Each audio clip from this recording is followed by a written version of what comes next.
A lot of other balance in the world because former mayor, New York Mayor Rudy Giuliani and NYPD Commissioner Bill Bratton are slamming the Black Lives Matter movement. Giuliani claims it's anti-American and inherently racist. Let me start by saying this, Rudy.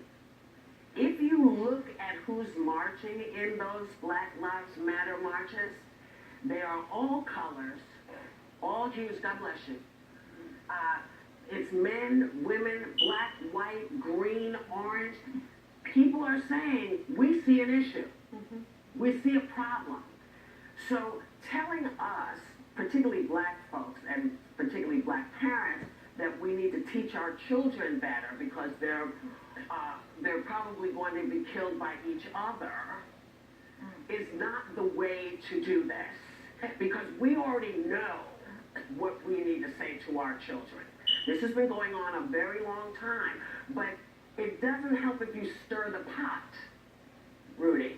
Well, he's not the only one. No, he's not the only one, but he's the one I'm talking to now. Yeah. Along with Mr. Bratton, you know, to tell us to take a page out of the NAACP's playbook is kind of not the thing you want to say. I would say you first. None of the people who were shot, not the police officers, not the people who were shot over the weekend, none of them were disrespecting the police. So telling us to be nicer, to be quieter, is not going to work. You first, I say. Be respectful. Understand why people are upset. Well, you know, the statement that he made on Face the Nation yesterday,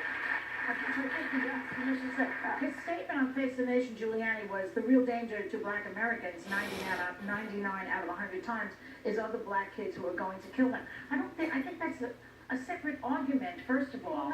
He's making a separate argument, but it also skirts the issue of racism, which is really the discussion that people should be having in this country. What is racism in America? It's not about, a lot of times people sort of don't understand, I think, what you're driving at, what it means to be white in this country either. What it means to be white.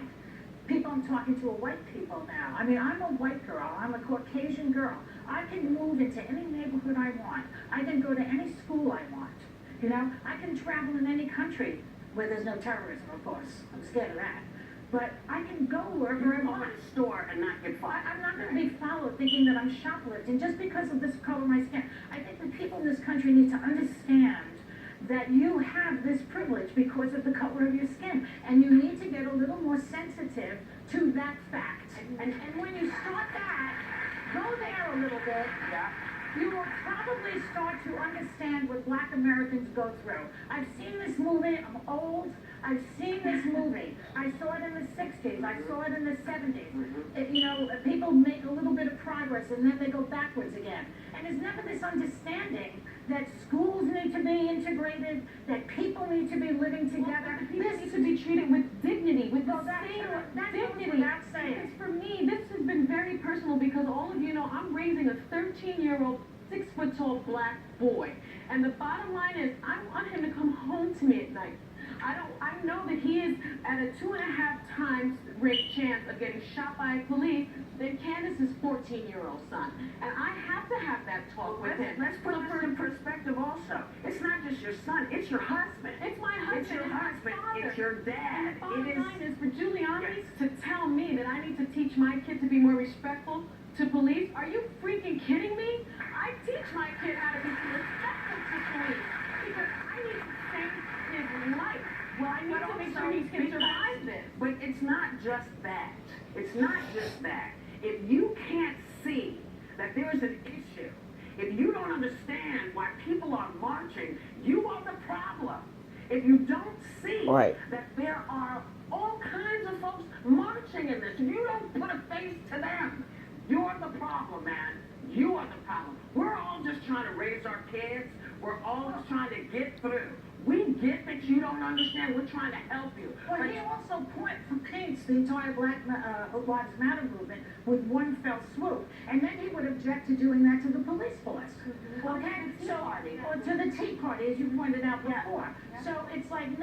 no group wants to be painted like No, that. there's That's a what few you're really people driving at. that have spoken out that I'm so glad that they have. Newt Gingrich did. He said, it took me a long time and a number of people talking to me through the years to get a sense of this. If you're a normal white American, the truth is you don't understand being black in America, and you instinctively underestimate the level of discrimination and the level of additional risk. And Marco Rubio went on to say, those of us who are not African American will never fully understand the experience of being black in America. And but those same politicians need to vote so that black Americans and white Americans are equal in this country. For instance, the Republican Party is the first party to go against affirmative action, for example, which basically helps people of color in this country, which has put people in professorial positions, has made them more doctors, more lawyers. Those are the things that work in this country, and they vote against that. So I don't listen to this type of it's nice of Newt Gingrich to say that, but what happens when the vote comes down? That's the more important point.